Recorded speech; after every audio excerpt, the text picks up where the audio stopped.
지금까지가 주로 임상적 내용들에 대한 것이 발표였다면 이제 이 연구와 산업 교류 협력 영역을 어떻게 우리가 끌고 갈 수 있을까에 대한 내용을 지금부터 다루도록 그렇게 하겠습니다.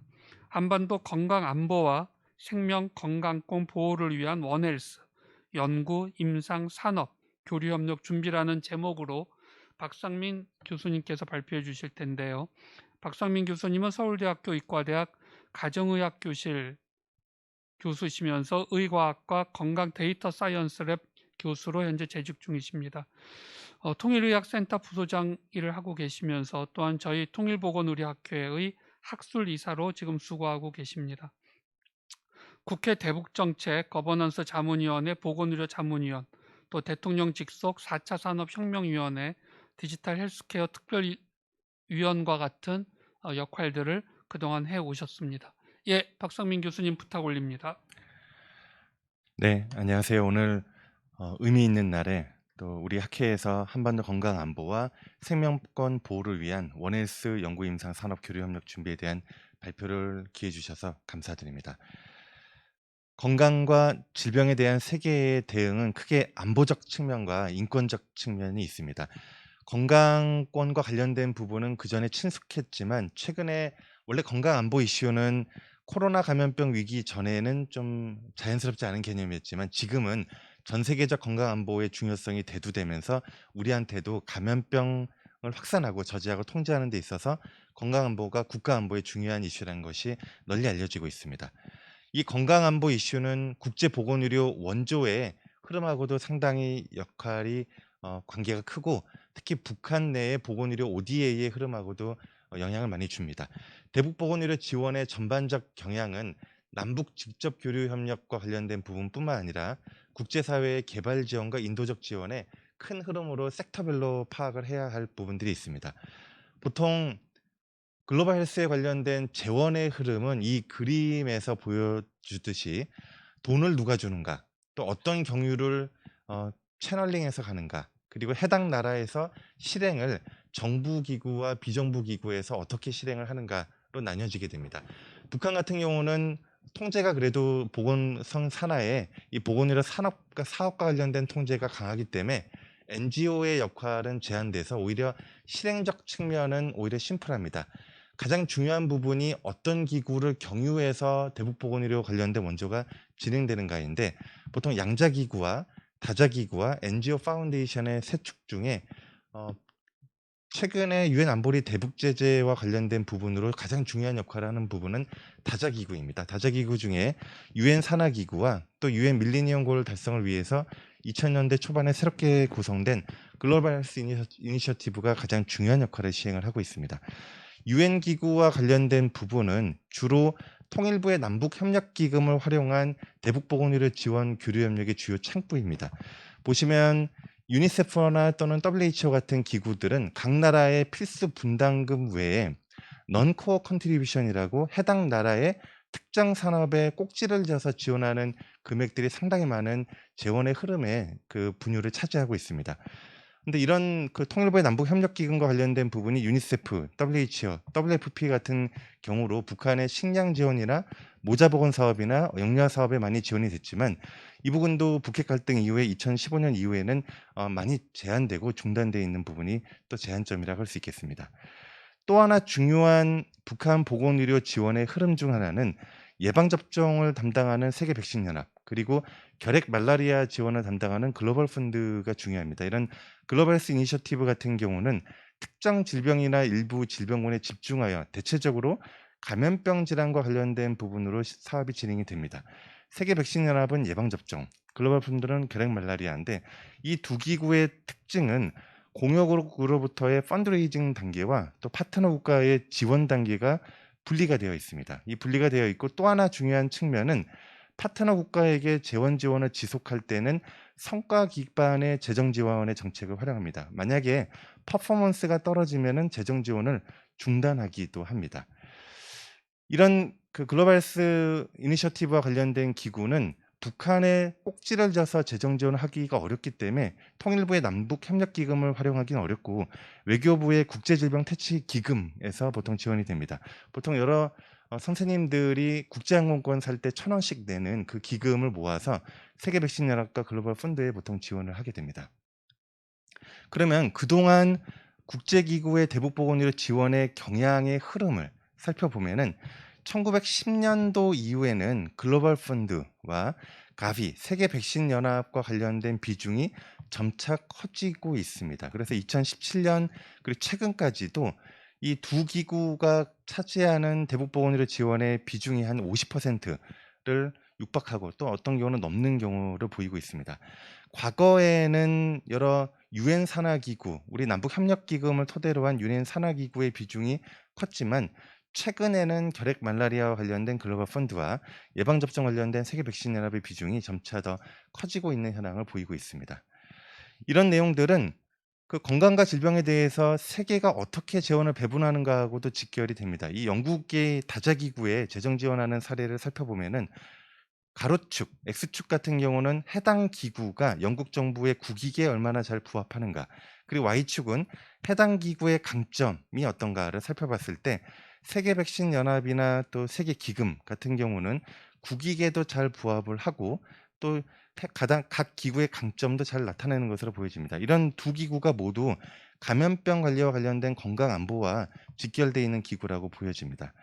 그런데 이렇게 일부 감염병 재정할 수 있는 기구들한테 한 나라의 재정 지원 관련된 파트가 의존적이 되면은 그 기구가 재정 지원을 중단했을 때 매우 취약하게 됩니다. 이 대표적인 사례가 북한의 결핵 관리와 관련된 문제에서 세계 기금이 2018년 6월에 지원을 중단하였습니다. 근데 이 중단하기 전에 1년 전에 글로벌 펀드 세계 기구가 우리나라에 와서 우리나라 정부하고 한번 논의를 한 적이 있습니다. 어떤 논의를 했냐면은 2010년부터 최근까지 글로벌 펀드가 북한에 지원한 금액이 한 1,200억 원 정도 되는데 한국 정부가 글로벌 펀드에 지원한 금액은 한 400억 원 정도밖에 되지 않는다. 이 얘기 이면은 재정 지원을 좀 비중을 늘려달라는 부분이 비공식적으로 있으리라고 생각이 됩니다. 그런데 2018년에 한국 정부가 글로벌 펀드에 지원한 금액은 전년도와 동일한 금액이었습니다. 그래서 이후에 글로벌 펀드가 재정 지원을 중단하게 됐고 다행스러운 거는 2년 후에는 2020년 1월 코로나 사태가 막 대두되기 바로 그 즈음이죠. 이때는 다시 한번 글로벌 펀드가 재개를 했습니다. 근데 이 재개하는 그 기전에 한 1년, 그러니까 몇 개월 전에 우리 정부에서 글로벌 펀드에 향후에 지원하는 금액을 2배 증액할 계획을 발표합니다. 이런 여러 가지 내용들을 살펴보면은 북한 같은 경우에 감염병 관리를 일부 기관의 외부 재원에 의존할 때는 상당히 취약할 수 있다라는 부분과 함께 생각보다 우리 남한 정부의 여러 그 파트너들, 그 통일부나 외교부나 보건복지부 산하에 있는 여러 기금들이 암암리에 공식적, 비공식적, 직접적, 비간접적으로 북한의 보건의료 재원 기여에 영향을 주는 것 같습니다. 통일부 같은 경우는 남북협력기금은 유엔 산하기구에 영향을 많이 주고 외교부 같은 경우는 국제질병퇴치기금을 통해서 세계백신연합이나 글로벌 펀드, 또 보건복지부 같은 경우는 코피 같은 예산들이 대북보건의료 지원에 영향을 주는 것으로 보여집니다. 하지만 이런 기금들은 대부분 다 감염병 관리와 집중이 돼 있고 박철희 교수님 말씀해 주셨던 비감염병 관리와 관련된 부분으로는 국제사회의 지원이 거의 이루어지지 않고 있으며 최근에 체제전환국들에서 나타나는 비공식 의료 시장의 확산이 북한에서도 이루어지고 있습니다. 그래서 추후에 비감염성 질환과 관련된 부분으로 어떻게 안정적인 보건의료 재정 체계를 구축할 것인가가 상당히 큰 문제 중 하나입니다. 그래서 이런 부분들을 고려했을 때 유엔 제재가 지속되는 하에서 다양한 다자기구를 토대로 해서 필수적인 북한 보건의료 재정에 대한 부분을 지원하는 것과 함께 추후에 남북 보건의료의 교류 협력의 새로운 방안이 어떨 것인지, 그 중에 하나가 한반도 건강공동체의 협력 방역, 이 부분은 건강안보와 건강권과 관련된 두 측면이 다 같이 포함이 됩니다. 그리고 이와 관련된 부분 중에서 남북 한반도 국가질병관리 체계를 그 비감염성 질환과 감염성 질환을 모두 포함한 이런 형태의 국가관리 협력 체계를 구축하는 것이 또 필요하리라고 생각이 됩니다. 아직 북한에는 우리나라 같은 질병관리청과 같은 조직이 없기 때문에 또 중앙심혈관센터, 또 중앙신장질환센터, 중앙암등록센터 같은 조직이 없기 때문에 이런 부분을 같이 협력해서 구축하는 게 추후에 필요하리라고 생각이 됩니다. 아울러서 남북 보건의료 교류 협력을 시너지 있게 구축하기 위한 여러 가지 논의들이 있습니다. 그중에 하나가 오늘 그 백유상 교수님께서도 전통의학과 관련된 부분의 강점을 말씀해 주셨는데, 북한은 상당히 천연물 신약과 관련된 연구들이 많이 발전을 하고 있습니다. 2011년에 이 북한의 의학 연구는 이렇게 초록과 같은 형태이긴 한데, 러삼드로 황금복합제의 암 예방, 암 억제 효과에 대한 연구가 나오고, 2016년도에는 이를 통해서 항암제 개발에 대한 이런 천연물 신약과 관련된 R&D에 대한 토대 임상 연구들이 많기 때문에 이를 같이 구축을 해서 천연물 신약과 관련된 새로운 토대를 구축할 수 있습니다. 아울러서 기존의 보건의료 ODA를 넘어서서 생산과 관련된 측면을 어떻게 협력할 수 있을까, 경영과 ODA를 어떻게 융합할 수 있을까에 대한 고민들이 많이 전문가들 사이에 있었습니다. 이런 내용을 토대로 해서 현 대한적십자 회장이신 신희영 전 통일의학센터 소장님께서 이런 안을 저희들한테 제안해 주셨습니다. 남북 접경 지역에 R&D와 임상과 산업과 관련된 부분을 함께 아우르는 남북 생명보건단지를 시행을 하면은 시너지를 거두면서 지속 가능한 모델이 아닐까라는 의견을 주셔서 통일 우리 보건의료 학회에 대한 이사장님과 여러 연구진뿐만 아니라 수의학과 또 농생명과학과 또 여러 그 국제단체 또 세계 백신 연구소와 관련된 구분과 함께 협력해서 연구를 시행을 했습니다. 그럴 때에 이런 바이오메디컬 클러스터의 사례 중에 해외에 우리 그 남북 상황에 적용할 만한 사례가 있는지를 살펴봤을 때 스웨덴, 덴마크 접경 지역이 상당히 배울 점들이 많았습니다. 이 스웨덴, 덴마크도 한 민족적 뿌리가 있어서 한 민족적 뿌리가 인접한 지역에 있을 때는 항상 영토 분쟁으로 적대 관계가 있게 되고, 이 두 나라도 그랬습니다. 1980년도에 스웨덴, 덴마크가 경제 위기를 겪는 상황에서 스웨덴의 고실업 문제와 덴마크의 고임금 문제를 해결하기 위해서 양국이 바이오메디컬 클러스터를 구축을 합니다. 이래서 한 30년 정도 지나고 나서는 세계 3위권의 바이오메디컬 클러스터가 되고, 이곳에 11개 대학병원과 12개의 대학, 그리고 다양한 회사 한 4만 명 정도가 직원으로 상주하는 이런 조직으로 커가게 되면서 스웨덴에는 일자리를, 덴마크에는 경제적 상보성을 제공하는 곳이 됩니다. 이런 남북 생명보건단지의 전반적인 구성은 원헬스에 대한 개념을 저희가 추구하고 있습니다. 사람과 관련된 임상과 동물, 인수공통감염병과 돼지열병 관련된 문제를 포함한 동물병원, 그리고 식량 안보의 중요한 한 축인 식물병원을 같이 아우르면서 R&D에는 기초의과학 연구와 농생명 식량 안보에 관련된 연구, 그리고 북한의 강점인 천연물 신약 관련된 부분과 감염병 건강 안보와 직결되어 있는 감염병 관련된 파트를 다루면서 여기에서 개발된 R&D가 임상에도 적용되고, 또 산업 중에서는 아까 말씀드렸던 적정 기술 관련된 의료 장비뿐만 아니라 디지털 스퀘어나 AI 관련된 파트까지 포함이 되고, 제약산업과 농생명 단지, 스마트팜을 포함한 농생물 단지와 비즈니스 플랫폼을 같이 아우르는 수직적인 원헬스 개념과 수평적인 개념들을 같이 아우를 수 있습니다. 이런 남북 생명보건단지의 장소 중에 제한되는 부분은 인력의 교류 협력이 가능해야 됩니다. 이런 인력의 교류 협력이 가능하려면은 DMZ가 가장 인접한 지역이고, 또는 남북 접경 지역을 활용할 수도 있습니다.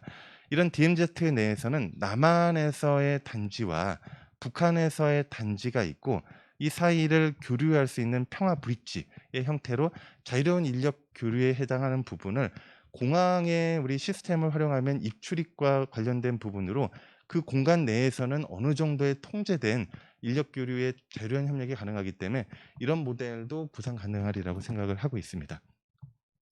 이런 꿈과 같은 단지가 만약에 구현이 된다면은 한반도의 유전 자원을 공동 탐색을 하고, 이를 토대로 해서 고기능성 물질이 인력 교류와 함께 R&D를 시행을 하고, 이를 통해서 스마트 온실에서 대규모 어느 정도 품질 관리가 되는 천연물 신약 제품을 활용을 하면서 소득 상출과 또 산업과 관련된 부분, 또 지적재산권 관련된 부분으로도 남북한이 시너지를 거둘 수 있습니다. 그중에 하나가 감염병이나 또는 예방접종, 신약과 관련된 개발로도 이루어질 수 있습니다. 1단계에서 남북이 관련된 노하우를 공유를 하면서 함께 공동 연구를 시행을 하고 여기서 개발된 물질과 관련된 부분을 남북 원헬스 병원에서 임상을 시행을 하면서 산업으로 연계를 하게 되고 이렇게 생산된 국제 경쟁력을 갖춘 물질들과 약들과 제품들을 ODA와 관련된 부분을 연계해서 또 확대하는 부분은 지속 가능한 협력 모델의 한 축이라고 할 수 있을 거라고 생각됩니다. 다만 이런 일들이 실질적으로 구현 가능하려면 여러 한계들이 많습니다. 남북 교류 협력이 단절돼 있고 또 대북 제재가 있는 제한된 상황에서 시작 포인트와 교류 협력 제재 초기에 이 제재가 완화되면서 교류 협력을 시행을 하고 이후에 대북 제재가 해제가 되면은 그다음 이런 부분들을 토대로 해서 한반도 의생명과학 연구와 안정적 식량 확보 그리고 신규 감염병 백신 개발을 토대로 해서 추후에 전쟁의 역사인 DMZ가 더 이상의 반생명의 공간이 아니라 생명의 공간으로 전환되는 문명사적 가치를 우리가 추구할 수가 있게 되고 또 건강 안보와 관련된 부분으로도 남북한이 공동 대응하면서 세계에 기여할 수 있는 바이오 산업 주도에 대한 모델을 시행할 수 있고 또 다학제전 연구 임상 교육 생산이 연계된 상생 모델을 남북한 수평 협력 모델로 구축할 수가 있습니다. 이를 토대로 해서 어마어마한 비용이 드는 비감염성 질환과 관련된 부분으로도 한반도 평화 비용과 또 건강 유지 비용에 대한 부분을 공동 마련할 수 있는 기대를 구축할 수 있으리라고 생각을 하고 있습니다. 이런 부분을 함께 꿈꾸면서 앞으로 많은 전문가 분들이 함께 교류 협력하면서 실행될 수 있는 방안을 마련하면 좋겠다라고 기대하며 이상 발표를 마치도록 하겠습니다. 감사합니다.